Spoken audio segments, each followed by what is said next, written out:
ನಾವು ಬೆಂಗಳೂರು ಇರೋದು, ಇಲ್ಲಿ ಮೂಲತಃ ಶಿರಾದವರೇನೆ, ಆ ಬೆಂಗಳೂರಲ್ಲಿ ಇರೋದು. ನೀವು ಎಷ್ಟು ತಿಂಗಳಿಂದ ಬರ್ತಾ ಇದ್ದೀರಿ ಸರ್? ಇಲ್ಲ, ನಾಳೆ 4-5ನೇ ಸಾರಿ ಬರ್ತಾ ಇರೋದು.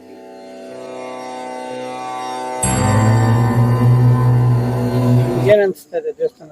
ಸರ್, ಇಲ್ಲಿ ಒಂದು ಈ ಕ್ಷೇತ್ರ ಕಾಲಿಟ್ಟ ಮೇಲೆ ಒಂದು ಪಾಸಿಟಿವ್ ವೈಬ್ ಇದೆ ಸರ್. ಅದು ನಮಗೆ ಗೊತ್ತಿಲ್ಲದಾಗ ಇಲ್ಲಿ ಬಂದ ಮೇಲೆ ಅದು ನಮ್ಮ ಅನುಭವಕ್ಕೆ, ಸ್ವಂತ ಅನುಭವಕ್ಕೆ ಬರ್ತದೆ ಸರ್. ಒಂದು ಪಾಸಿಟಿವ್ ವೈಬ್ ಇದೆ ಇಲ್ಲಿ ದೇವಸ್ಥಾನದಲ್ಲಿ.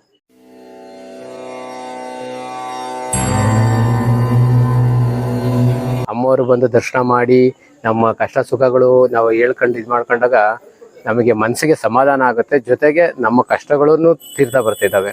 ನಾನಿಲ್ಲಿ ಬರ್ಬೇಕಾದ್ರೆ ತುಂಬಾ ಪ್ರಾಬ್ಲಮ್ ಅಲ್ಲಿದೆ, ಇಲ್ಲ ಅಂತ ನಾನು ಹೇಳಬಾರ್ದು. ಇವತ್ತು ಇಲ್ಲಿಗೆ ಬಂದ ಮೇಲೆ ನನ್ನಲ್ಲೇ ಒಂದು ಉತ್ಸಾಹ, ಒಂದು ಶಕ್ತಿನ ಅದು ಬಂದ್ಬಿಟ್ಟಿದೆ.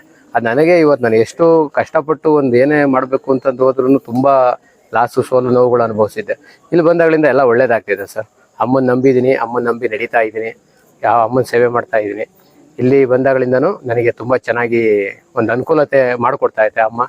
ಅದ್ರ ಬಗ್ಗೆ ತುಂಬ ನನಗೆ ಪ್ರೀತಿ ಇದೆ, ಅಮ್ಮನ ಬಗ್ಗೆ ತುಂಬ ಪ್ರೀತಿ ಇದೆ. ನಿಮ್ಮ ಹೆಸರಮ್ಮ? ನಮಸ್ಕಾರ ಸರ್, ನನ್ನ ಹೆಸರು ಮೀನಾಕ್ಷಿ ಅಂತ. ನಾವು ಪಾವಗಡದಿಂದ ಬರ್ತಾ ಇದ್ದೀವಿ. ಫಸ್ಟ್ನೇ ಸತಿ ಬರಬೇಕಾದ್ರೆ ನಮಗೆ ಯಾರೋ ಒಬ್ರು ಸಜೆಸ್ಟ್ ಮಾಡಿದ್ಕೆ ನಾವು ಇಲ್ಲಿಗೆ ಬಂದ್ವಿ. ಅಂದರೆ ಬೇರೆ ಯಾರೇನಲ್ಲ, ಗೋಪಾಲಕೃಷ್ಣ ಗುರೂಜಿ ಅವರಿಂದನೇ ನಮ್ಗೆ ಗೊತ್ತಾಗಿದ್ದು. ಇಲ್ಲಿ ದೇವಸ್ಥಾನ ಪ್ರತಿಷ್ಠಾಪನೆ ಆಗಿ 1 ವರ್ಷ ಆಗಿದೆ. ಚೆನ್ನಾಗಿದೆ ದೇವಸ್ಥಾನ. ಅಲ್ಲಿ ಕೂದಲು ನಿಮ್ಮ ಸಮಸ್ಯೆ ಎಲ್ಲ ಪರಿಹಾರ ಆಗುತ್ತೆ ಅಂತ ಹೇಳಿದ್ರು. ಕೇಳಿ 1 ವಾರಕ್ಕೆಲ್ಲ ನಾವು ಇಲ್ಲಿಗೆ ಬಂದ್ವಿ. ಫಸ್ಟ್ನೇ ಸತಿ ಬಂದಾಗೇನೆ ನಮಗೆ ಸ್ವಲ್ಪ ಗೊತ್ತಾಯಿತು, ಅಂದರೆ ನಮ್ಮ ಕಷ್ಟ ಹೆಂಗಿರುತ್ತೆ, ಪರಿಹಾರ ಆಗ್ತಾ ಆಗ್ತಾ ನಮ್ಗೆ ಗೊತ್ತಾಯಿತು.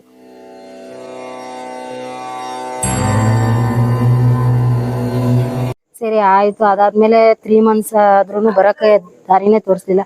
ಮನಸ್ಸಲ್ಲಿ ಸಂಕಲ್ಪ ಮಾಡ್ಕೊಂಡ್ವಿ, ಮತ್ತೆ ನಮಗೆ ಬರೋಕ್ಕೆ ಅವಕಾಶ ಮಾಡಿಕೊಡ್ತಾಯಿ ಅಂತಂದೇಳಿ ಮನಸ್ಸಲ್ಲಿ ಸಂಕಲ್ಪ ಮಾಡಿಕೊಂಡು ನಾವು ಈಗ ಮತ್ತೆ ಬಂದರೆ ನಮ್ಮ ಕೈಲಾದ ಸೇವೆ, ನಮ್ಮ ಸಮಸ್ಯೆ ಎಲ್ಲ ಬಗೆಹರಿದ್ರೆ ನಮ್ಮ ಕೈಲಾದ ಸೇವೆ ಮಾಡ್ತೀವಿ ನಿನಗೆ ಅಂತ ಅಂದ್ವಿ. ಹಂಗಾದ್ಮೇಲೆ ಮತ್ತೆ ಬರಂಗಾಯಿತು. ಅದಾಗಿ ಮತ್ತೆ ಬೇಡ್ಕೊಂಡ್ವಿ ನಾವು, ಅಂದರೆ ನಾವು ಹೋಮ ಮಾಡ್ಬೇಕಂತ ಇದ್ದೀವಿ, ಈ ಥರ ನಮಗೆ ನಮ್ಮ ಕಷ್ಟಕ್ಕೆ ಪರಿಹಾರ ಕೊಡಮ್ಮ ತಾಯಿ ಅಂತ ಸುಮ್ಮನೆ ಮನಸ್ಸಲ್ಲಿ ಬೇಡ್ಕೊಂಡಿದ್ಕೇನೆ ಇವತ್ತು ನಾವು ಬಂದು ಹೋಮ ಎಲ್ಲ ಮುಗಿಸ್ಕೊಂಡಿದ್ದೀವಿ.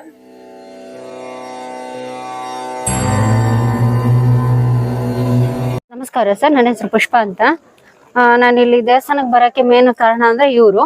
ಸೊ ಇವರು ಈಗ ಆಲ್ರೆಡಿ ಇದು 3ನೇ ಸಲ ಅವ್ರು ಬರ್ತಾರೆ. ಅದು ಅವ್ರ ಅನುಭವದ ಪ್ರಕಾರ ಇವ್ರಿಗೆ ಬಂದಾದ್ಮೇಲೆ 1ನೇ ಸಲ ಬಂದಾಗ ಅವರು ಬೇಡಿಕೆನ ಹೇಳ್ಕೊಂಡಿದ್ರು ದೇವ್ರ ಹತ್ರ. ಅದಾದ್ಮೇಲೆ ಸ್ವಲ್ಪ ತೆಂಗಿನಕಾಯಿ ಮತ್ತೆ ಈಗ ಕಾಯಿ ಎಲ್ಲ ಕಟ್ಟಿರೋದು ನೀವು ನೋಡ್ಬೋದು. ಸುಮಾರು ಸಲ ಎಲ್ಲಾ ಜನರು ಬಂದು ಈ ತರ ಕಾಯಿ ಕಟ್ಟಿ ಅವರು ಬೇಡಿಕೆನ ಏನ್ ಇಟ್ಟಿದಾರೋ ಅದು ಇಟ್ಕೊಂತಾರೆ. ಅದು ಈಡೇರದ್ಮೇಲೆ ಇವರು ಅವ್ರ ಅನುಭವನ ನನ್ನ ಹತ್ರ ಹೇಳ್ಕೊಂಡ್ರು. ಸೊ ಅದಕ್ಕಾಗಿ ನಾನು ಇವತ್ತು ದೇವಸ್ಥಾನಕ್ಕೆ ಬಂದಿದ್ದೀನಿ. ನಾನು ಇವ್ರ ತರನೇ ಎಲ್ಲ ಬೇಡಿಕೆನ ಕಟ್ಕೊಂಡು ಇಲ್ಲಿ ತೆಂಗಿನ ಇದು ಕಾಯಿನ ಕಟ್ಟಿದೀನಿ. ಸೊ ಅವ್ರು ಸಂಕಲ್ಪ ಮಾಡಿ ಅಂತ ಹೇಳಿದಾರೆ, ನಾನು ಸಂಕಲ್ಪ ಮಾಡ್ಕೊಂಡಿದೀನಿ. ಸೊ ನನಗೇನಾದ್ರೂ ಇದ್ರ ಪ್ರಕಾರ ಏನೋ ಪೂಜೆ ಮಾಡಿ ಅಂತ ಹೇಳಿದಾರೆ, ಆ ಪೂಜೆ ಆ ತರನೇ ನಿರ್ವಹಿಸ್ಕೊಂಡು ಹೋಗ್ತೀನಿ.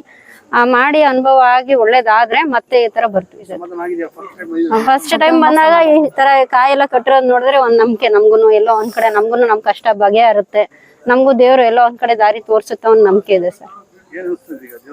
ಖುಷಿ ಅನ್ಸ್ತದೆ. ತುಂಬಾ ಜನ ಬಂದ್ ಹೋಗ್ತಾ ಇದಾರೆ.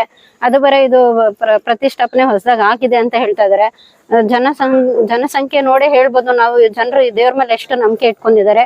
ಮತ್ತೆ ದೇವಿ ಕೂಡ ಒಂದ್ ರೀತಿ ಎಲ್ಲೋ ಒಳ್ಳೇದ್ ಮಾಡುತ್ತೆ ಎಲ್ಲಾರ್ಗುನು ಅಂತ ಅನ್ಕೊಂಡಿದೀನಿ ಸರ್.